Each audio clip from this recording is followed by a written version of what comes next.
देश का चल रहा है, सारी चीजें जब कहीं और की हो रही है, अन्न कहीं और का खा रहे हैं, मेहनतें हमसे कराई जा रही हैं, कानून व्यवस्था किसी और के हाथ में है, उस समय सोच लेना कि देश को हम भी कभी आजाद कराएंगे, ये कितना बड़ा चैलेंज हुआ होगा माय डियर फ्रेंड्स। कितना बड़ा चैलेंज रहा होगा। हम लोग तो आज यूं नहीं सोच पाते कि अपने घर में जो टीवी लगा है चैनल बदल दें। उसमें भी कई बार प्रॉब्लम होता है, हमारा बगल वाला बैठा होगा कहता नहीं चैनल नहीं बदलने देंगे। लेकिन उन्होंने देश के पूरे सत्ता को बदलने के बारे में सोचा। कब सोचे उन्होंने? कुछ चीजें कुछ होती हैं तो अपने आप जो होती हैं बड़ा अच्छी हो जाती हैं। जब वो ट्रेन में बैठने की कोशिश कर रहे थे और कुछ अंग्रेजों ने उन्हें लात मार के निकाला ट्रेन से और कहा कि ये जो काले और भारतीय गुलाम हमारे सामने नहीं बैठ सकते, तो महात्मा गांधी ने कहा कि बेटा अब तुम लोग ये सोचो, अगर तुम लोग अपने सामने नहीं बैठने दोगे तो मैं तुम्हें अपने देश में नहीं बैठने दूंगा। और उन्होंने इतना बड़ा चैलेंज लिया, इतना बड़ा संकल्प लिया। मोस्ट वेलकम फिरोज अंसारी जी, देवी दयाल जी, फिरोज अंसारी जी, अफरोज सर, हमारे मंसूर सर, संदीप सर। कुर्बानियों को हम याद करें थोड़ा सा तो हमें समझ में आएगा कि वो कितने महान लोग थे, वो कौन लोग थे, वो कहां से आए थे, क्या खा के वो लोग इस धरती पे जन्म लिए थे। ऐसे लोगों को देखने के बाद ऐसा लगता है कि हम लोग कुछ भी नहीं है उनके सामने। और यकीन मानिए कि हम कुछ भी नहीं है। हम लोग की सोच, हम लोग की थॉट्स प्रोसेस सब कुछ बहुत छोटी है। आज हम लोग एक नौकरी के लिए दौड़ते हैं कि बस 5,000 10,000 महीने की नौकरी मिल जाए। हम अपने पॉइंट्स पे आने वाले हैं, अभी थोड़ा सा आप लोग बने रहिए मेरे साथ। अपने पॉइंट्स पे ही हम आने वाले हैं। और कितना बड़ा संकल्प रहा होगा जब गांधी ने सोचा होगा कि तुम मुझे अपने सामने नहीं बैठने दोगे तो मैं तुम्हें अपने देश में नहीं बैठने दूंगा। और ये संकल्प लिया उन्होंने। उस समय वो बहुत रिचेस्ट फैमिली से हुआ करते थे। वो चाहते तो उनकी जीवन वकालत करते करते गुजर जाती। आज के डेट में हम लोग अभी फॉरेन कंट्री जाने के बारे में सोचते हैं, हम जा नहीं पाए। कुछ लोग गए, कमाने के लिए गए हैं, लेकिन उस समय वो पढ़ाई करने के लिए जाते थे फॉरेन कंट्री। बहुत रिचेस्ट फैमिली से थे वो जब चाहते उनकी जीवन आसानी से निकल जाती। उन्हें दाल रोटी नहीं घटा था, उन्हें किसी चीज की परेशानी नहीं थी, उन्हें किसी तरह के कोई तकलीफ नहीं था। वो वकालत किए थे, वो चाहते तो अंग्रेजों से जाके मिल जाते, अंग्रेज जमाने में उन्हें अच्छी नौकरी मिल जाती, सब कुछ अच्छा मिल जाता। लेकिन किस मिट्टी के बने थे महात्मा गांधी, जब कुछ भी नहीं था उसके बाद उन्होंने सोचा कि देश को आजाद कराना है। बहुत बड़ा चैलेंज, बहुत बड़ा संकल्प, बहुत बड़ा कोशिश। और ये कोशिश करने के लिए जब निकले होंगे, किसी से कहे होंगे कि भाई चल हम लोग देश को आजाद कराते हैं, कान में कहे होंगे, वो कहा होगा पागल हो गए हो क्या तुम। जैसे आज हम लोग सीखते रहो इंडिया के लिए किसी जाके कह देते हैं कि भाई ये कैसी कंपनी भी आई है जो आपको इंग्लिश बोलना सिखाती है, डिजिटल मार्केटिंग सिखाती है। हम तो अपनी तुलना नहीं कर सकते महात्मा गांधी से ना। तो महात्मा गांधी जैसा योद्धा जब निकलता होगा, कहता होगा भाई चल हम लोग देश को आजाद करा देते हैं, तो कहता होगा सामने वाला, अरे पागल हो गए हो, पागल हो गए हो, तुम्हें पागल कुत्ता काट लिया है, तुम्हारे बस का देश को आजाद करा देना। सोच के देखिए जरा, कल्पना करिए, मैं तो सिर्फ कल्पना करके पागल हो जाता हूं। तो महात्मा गांधी जी के दिल पे क्या गुजरती होगी। फिर भी हार नहीं मानते होंगे वो, अपनी बात दूसरों से कहने जाते होंगे कि भाई चलो देश को आजाद करा देते हैं। वो भी कहता तू बजा, तेरे बस का है, मेरे बस का नहीं है। फिर वो एक अपनी बात को लगातार कहते होंगे, दो चार लोगों से जाके कहते होंगे कि चलो देश को आजाद कराते हैं। लोग कहते होंगे तू पागल हो गए हो, मारे जाओगे, कूटे जाओगे और जिंदा जला दिए जाओगे, तमाम सारी बातें होंगी। कम से कम दुनिया में आए हो तो अच्छी तरह से जी लो, उसके बाद मरो। महात्मा गांधी ने क्या सोचा होगा? महात्मा गांधी ने सोच लिया था कि नहीं, मुझे देश को आजाद कराना है तो कराना है। और मैं केवल ये बात महात्मा गांधी जी की नहीं कर रहा हूं, ये बात तमाम उन स्वतंत्रता संग्रामियों का कर रहा हूं जिन्होंने सोचा कि मैं हंसते हंसते जान दे दूंगा लेकिन देश को गुलाम नहीं रहने दूंगा। आपने भगत सिंह का नाम सुना होगा। भगत सिंह एक 23 साल का, 22 साल का नौजवान, एकदम चढ़ती हुई जवानी, उड़ती हुई जवानी। जब पबजी, इस समय के लगे क्या कर रहे हैं, पबजी खेल रहे हैं। उस समय वो पबजी खेलने का जमाना नहीं था। उस समय भी बहुत सारी मौज मस्तियां हुआ होंगी। उनके दोस्तों ने कहा होगा कि चल ये कहां देश आजाद कराने के चक्कर में तू पड़ गया, तू आजा हम लोग चलते हैं कुछ कबड्डी खेल लेते हैं। उस जमाने में जो भी हुआ करता था, चलो खेल लेते हैं। क्या कहते होंगे भगत सिंह? भगत सिंह बचपन में मैंने सुना है, किताबों में पढ़ा है कि वो बंदूकें बोया करते थे। उनके पापा ने कहा कि भगत क्या कर रहे हो? तो भगत सिंह ने कहा कि बंदूकें बो रहा हूं, इसमें से जब ढेर सारी बंदूकें निकल के आएंगी तो अंग्रेजों को इसी से मारूंगा और देश को आजाद कराऊंगा। कैसी सोच रही होगी भगत सिंह की, माय डियर फ्रेंड्स।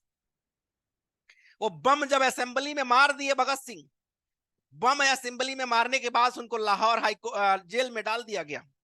जेल में डालने के बाद से उनके ऊपर मुकदमा चल रही थी कि उन्हें फांसी होनी चाहिए, और फांसी हुई भी अंत में। लेकिन उसके पहले जब वो एक भीमसेन सच्चर उनको ले जाया जा रहा था पेशी पे, तो उस समय का जब कांग्रेस का एक नेता हुआ करते थे, जेल में बंद थे, भीमसेन सच्चर, भीमसेन शंकर ने कहा कि अरे भगत सुनो, चिल्लाते हुए एक स्वर में कहा कि भगत सिंह सुनो, तुम्हारी गुनाह इतनी बड़ी नहीं है, तुम चाहो तो हाई कोर्ट में, लाहौर हाई कोर्ट में अपील करके अपने आप को बचा सकते हो। तो भगत सिंह का जवाब सुनिएगा, मजा आ जाएगा। भगत सिंह ने कहा कि क्रांतिकारी किसी हाई कोर्ट में अपील करने के लिए पैदा नहीं होते, क्रांतिकारी तो मरने के लिए पैदा होते हैं, और जब क्रांतिकारी मरता है तो उसका अभियान आगे बढ़ता है। माय डियर फ्रेंड, सोच के रोंगटे खड़े हो जाते हैं कि उन्हें पता था कि मैं मर जाऊंगा और तभी मेरा अभियान आगे बढ़ेगा, क्योंकि देश के लोगों की स्थिति ऐसी थी, देश के लोगों की सोचने की क्षमता ऐसी थी। अपना देश पहले सांप और बिच्छुओं का देश कहा जाता था, यूं ही नहीं कहा जाता था। अपने देश के काफी जनता अशिक्षित गंवार थी, जिसकी वजह से अंग्रेजों ने आसानी से हमारे ऊपर हुकूमत किया, एकदम आसानी से, जितना आसानी से चाहे थे उतना आसानी से हुकूमत किए। हम लोग को यूं इशारे पे नचाते थे, जितने चाहे नियम बना दो, जितने चाहे जितने सारे उसके ऊपर कर लगा दो। भारत की जनता चुपचाप सहने वाली जनता थी उस समय, भारत की जनता चुपचाप बर्दाश्त करने वाली थी, कोड़े खाने वाली जनता थी। उस सिचुएशन में, उस कंडीशन में, जब दो चार लोगों का नाम आपको पता होगा, ऐसे मुझे पता है कि हजारों लोगों ने अपने देश के लिए कुर्बानियां दी हैं, हर धर्म हर संप्रदाय के लोगों ने कुर्बानियां दी हैं, लेकिन वो कुछ चुनिंदे लोग थे जो देश को बड़ा प्यार करते थे, और देश से इतना प्यार करते थे कि अपने आप को मर जाना पसंद करते थे, लेकिन देश को आजाद कराना चाहते थे। मैं बात कर रहा था महात्मा गांधी जी का। क्या सोच रही होगी जब 15-20 किलोमीटर जाते थे और कहते थे कि चलो भाई देश को आजाद कराना है, हम लोग बैठ के बात कर ले, लोग कहते नहीं नहीं मेरे बस का नहीं है। उस समय बड़ा शिक्षित समझदार लोग हुआ करते थे, महात्मा गांधी से भी बड़े बड़े पढ़े लिखे लोग हुआ करते थे, लेकिन नहीं, देश से मतलब नहीं था, उनकी अपनी चल रही थी। जब भी कभी आप देखे होंगे कि एक इतिहास उसी व्यक्ति का लिखा जाता है जो बिल्कुल ही उल्टा सोच लेता है, बिल्कुल ही हवाओं के विपरीत जो चलने का सोच लेता है। राजा जहां करता बसेरा राज होता है, मिटा दे भूख गर दुनिया का तो सरताज होता है। अब विपरीत दिशा में उड़ रहा जो पंख फैलाए, वही परिंदा इस जहां का बाज होता है।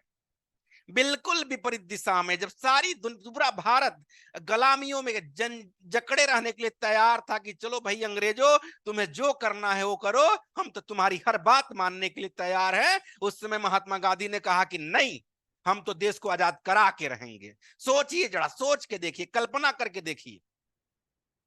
और निकले, लोगों से बताना शुरू किए कि हम लोग आजाद कराएंगे। लोगों ने कहा पागल हो गए गांधी, तुम्हारे बस का है। गांधी जी ने बहुत प्रयास किया, हिम्मत नहीं हारी कभी, गांधी जी ने कभी हिम्मत नहीं हारी। छोटे छोटे लोगों को सजाते बैठाते, हम बहुत सारी बातें आएंगी अभी, कुछ लोग कहते नहीं गांधी तो बड़ा बेकार थे, उन्होंने बंटवारा ऐसे वैसे। मैंने कहा बाद की बात है यार बंटवारा, पहले तो आजाद हो लो तुम, बाद की बात है बंटवारा वटवारा क्या हुआ, पहले आजाद तो कैसे हुए सोच के जरा देखो। तो महात्मा गांधी जी लगातार प्रयास कर रहे थे, फेल होते चले जा रहे थे, क्योंकि पहले वेल ड्रेस्ड में हुआ करते थे गांधी जी, अच्छी टाई वाई वाला उनका सेट हुआ करता था सब कुछ। बाद में पता चला कि भारत की जनता मुझसे कनेक्ट नहीं हो रही है, मुझसे जुड़ नहीं रही है। क्या कारण है जुड़ नहीं रही है? तो समझ में आया कि मुझे भी इनके जैसा बोलना पड़ेगा, इनके जैसा चलना पड़ेगा, इनके जैसा सोचना पड़ेगा, और इनके जैसा बन के दिखाना पड़ेगा। जिस दिन मैं चल के दिखा दूंगा, बन के दिखा दूंगा, उस दिन ये लोग मुझसे जुड़ेंगे। और उस दिन गांधी जी ने प्रण लिया कि ये टाई बाई शुल्ट बुल्ट मुझे निकाल देना है और एक धोती पहनना है, क्योंकि भीड़ से अपने आप को दिखाना भी एक बहुत बड़ी अपनी ब्रांडिंग होती है। भीड़ से अपने आप को निकाल दीजिए, ये भी बहुत बड़ी ब्रांडिंग होती है। जो भी योद्धा आया उसका एक आप चित्र उठा के देख लीजिए, कोई जो भी योद्धा आया हो, एक उसका चित्र उठा के देखिए, अलग सी छवि रही उसकी, अलग सी छवि, सब कुछ अलग। भगत सिंह को उठा के देखिए, क्या भगत सिंह कभी टाई वाई में दिखे थे? क्या नहीं दिखे थे। सर अपने आपको थोड़ा सा म्यूट कर ले सर, म्यूट कर ले। उनकी अलग छवि रही थी। महात्मा गांधी जी की छवि अलग थी। स्वामी विवेकानंद आए, अपने वो वरगल में आए थे, तो वैसे गांधी जी ने भी सोचा कि मुझे भीड़ से अलग होना चाहिए। और भीड़ से अलग जब हुए, और भीड़ मतलब भारत के लोगों के जैसा दिखने वाले हुए, तो भारत की जनता उस समय बहुत ऐसी हुआ करती थी जिनके पास सिर्फ एक धोती हुआ करता था। गांधी जी ने कहा कि चलो मैं भी एक धोती में ही रहूंगा और देश को आजाद कराऊंगा। ये इसको कहा जाता है कि हम सिस्टम बदल देंगे लेकिन दिशा नहीं बदलेंगे, तरीके बदल देंगे लेकिन उद्देश्य नहीं बदलेंगे। तो महात्मा गांधी जी को भी बहुत सारे बीच में कठिनाइयों का सामना करना पड़ा। बार बार जगह जगह पे अपने भाषणों को भी चेंज करना पड़ता था, अपने तरीके को चेंज करना पड़ता था, लेकिन उनका प्रण और संकल्प और दिशा, उद्देश्य, गोल, लक्ष्य सब कुछ वही का वही रहा। ऐसे लोग जब आते हैं तब जाके देश ये भारत बनता है। आपको भी बनना पड़ेगा। अभी आवश्यकता आपकी नहीं पड़ी है, अभी तो आपको दाल रोटी की चिंता है, दाल रोटी की चिंता करिए। जब देश को जरूरत पड़ेगी कि आपको न्यौछावर हो जाना, तो न्यौछावर भी होना पड़ेगा आपको। कौन होगा आपके बदले में? कोई नहीं होगा। और भारत किसी लाल किला और ये कुतुब मीनार का नाम नहीं है, भारत किसी बम्बे किसी दिल्ली का नाम नहीं है, भारत किसी महात्मा का सॉरी नरेंद्र मोदी और राहुल गांधी का नाम नहीं है। भारत तो नाम है हमारा और आपका। 1/140 करोड़ भारत हम हैं, 1/140 करोड़ भारत आप हैं। अपने हिस्से की भारत आपको संभालनी पड़ेगी। हम तो अपने हिस्से की भारत संभालेंगे, आपको भी अपने हिस्से की भारत संभालनी पड़ेगी जब वक्त आएगा। तो अभी देश आज भी गुलाम है माय डियर फ्रेंड। तो महात्मा गांधी ने सोचा कि देश को तो आजाद कराना है। एक ही धोती में दो टुकड़ा किया, एक ऊपर पहने एक नीचे पहने, लोगों की तरह दिखने लगे, लोगों की तरह भीड़ जब बढ़ने लगी, और तब लोग उनसे कनेक्ट होना शुरू किए कि नहीं ये तो गांधी जी बहुत सही बात कह रहे हैं। और गांधी जी के साथ लोग आना जाना शुरू किए। फिर गांधी जी ने कहा अंग्रेजों से चाहे किसी से भी कि हमारी एक नीति अलग है, हम लड़ाई करके देश को आजाद नहीं कराएंगे। हम तो नरम दल के नेता रहेंगे, हम पोलाइटली बात करेंगे, हम रिक्वेस्ट करेंगे, हम पैर पड़ जाएंगे अंग्रेजों के, जो करना होगा सो करेंगे, लेकिन लड़ाई नहीं करेंगे, क्योंकि हम अहिंसावादी हैं। हम लड़ाई नहीं करेंगे, हम खून खराबा नहीं करेंगे। हम लोग देश को आजाद तो कराएंगे, लेकिन किसी के लाश पे राजनीति करके नहीं बहाएंगे। हम बिना खून खराबा किए करेंगे। अपने देश के कुछ लोग, कुछ नौजवान जो खुखार हुआ करते थे, उन्होंने कहा नहीं गांधी जी, आइए हम लोग दूसरे तरीके से लड़ाई लड़ते हैं, और जरूरत पड़ी तो गोलियां भी चलाएंगे और सीने पे गोलियां भी खाएंगे। ऐसे हंसते हंसते लड़ने वाले, जैसे अपने देश के भगत सिंह जैसा नौजवान, हंसते हंसते फांसी के फंदे पर लटक गए। कहा कि जब एक क्रांतिकारी मरता है तभी उसका अभियान आगे बढ़ता है, इसीलिए क्रांतिकारी को तो मरना ही पड़ता है। उनके माँ बाप ने भी सपने देखे कि मेरे भगत जैसा तुम हो, वैसा पूरे भारत में हर मां तुम्हारे जैसा बेटा पैदा करे, ताकि भारत और भी आगे जा सके। जब इस तरह की सोच वाले लोग जब भारत में आते हैं, तब एक भारत महान बनता है। और ये आप हैं, ये हम हैं, ये शुरुआत कोई और नहीं करने वाला है।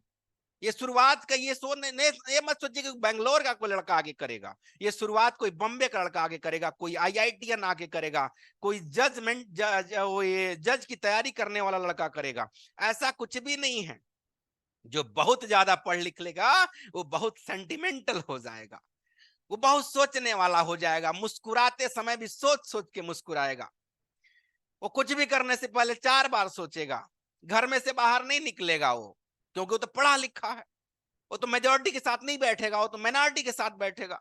वहां 4 लोग जहां बड़े सूट बूट वाले होंगे वहां बैठेगा, 2 4 बात कहेगा, फिर ऑफिस में चला जाएगा, उसको फुर्सत कहाँ है। एक सुने है ना आप लोग, एक आज हम लोग बात देश पे कर रहे हैं, आजादी पे कर रहे हैं, महान विभूतियों पे कर रहे हैं, इसलिए सारी बातें हो रही हैं।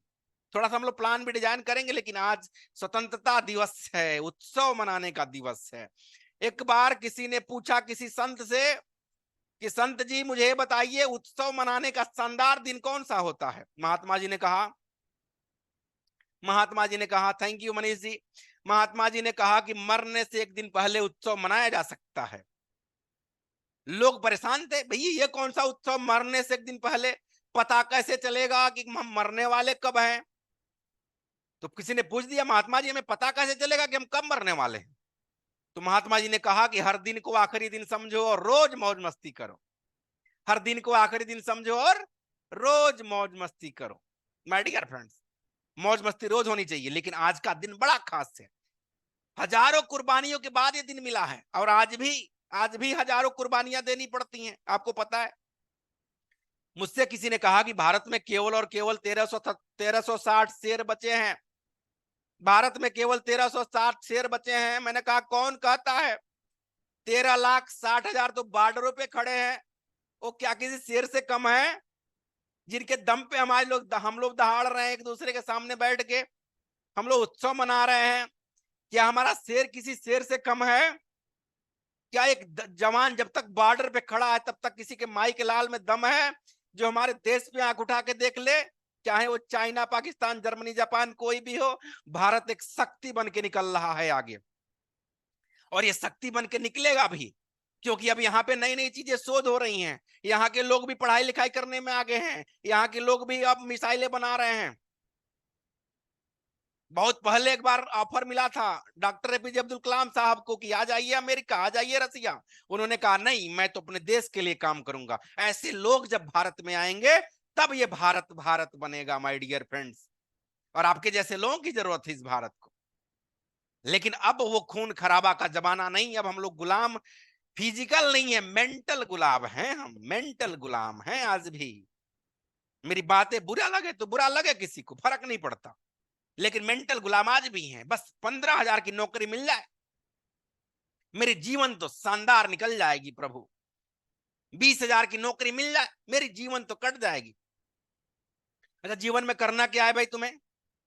सर मेरे बच्चे पढ़ लें और बीबी को मैं वीकेंड में होटल में घुमा लूं, और मेरे कपड़े हो जाएं, और मेरे कुछ ये गाड़ी वाड़ी हो जाए, बस लाइफ सेट। क्या इसी सोच के लिए डॉक्टर भीमराव अम्बेडकर, महात्मा गांधी, सुभाष चंद्र बोस, भगत सिंह जैसे लोगों ने आजाद कराया कि हम लोग गुलाम बन जाएं? क्या वो भी नौकरी कर लिए होते तो हम लोग आज आजाद हुए होते? नहीं हुए ना वो गुलाम। इसीलिए आपसे रिक्वेस्ट है कि आप भी गुलाम ना बने। 15,000 20 वाली सोच निकाल के दिमाग से फेंक दीजिए सर, ये कोई सोच नहीं है। 15-20 वाली सोच से अगर काम चलता है तो काम चलाते रहिए, लेकिन तब तक काम चलाइए जब तक बड़े मुहिम पे आप लगातार सक्सेस ना हो जाए। काम चलाना है केवल आपको, नौकरी करते करते क्या करना है, काम चलाना है। और सुबह का 2 घंटा, शाम का 2 घंटा वहां पे लगा दीजिए जहां से अपना भारत भारत बनता है, जहां से आप बन सकते हैं, जहां से आप आगे बढ़ सकते हैं। ऐसे जगह पे लगा दिए सुबह का 2 घंटा, शाम का 2 घंटा। बड़ी आश्चर्य की बात है कि सिर्फ 5% लोग सफल सक्सेस होते हैं। ओनली 5% लोग क्यों होते हैं भाई सक्सेस? केवल 5% लोग सक्सेस क्यों होते हैं? 95% लोगों ने क्या कसम खा रखी है कि हम गुलामी ही झेलेंगे जीवन भर। ये गुलामियों के दौर में क्यों पड़े हैं हम? क्योंकि लगातार काम करने की शक्ति नहीं है, क्योंकि महात्मा गांधी जी से हमने कुछ सीखा नहीं, क्योंकि बड़े बड़े लोगों से हम लोगों ने कुछ सीखा नहीं, स्वामी विवेकानंद जी से हम लोगों ने कुछ सीखा नहीं, डॉक्टर एपीजे कलाम साहब से हम लोगों ने कुछ सीखा नहीं। यही कारण है हम लोग के आज गुलाम होने के, और हम मेंटल गुलाम हैं, फिजिकल नहीं है।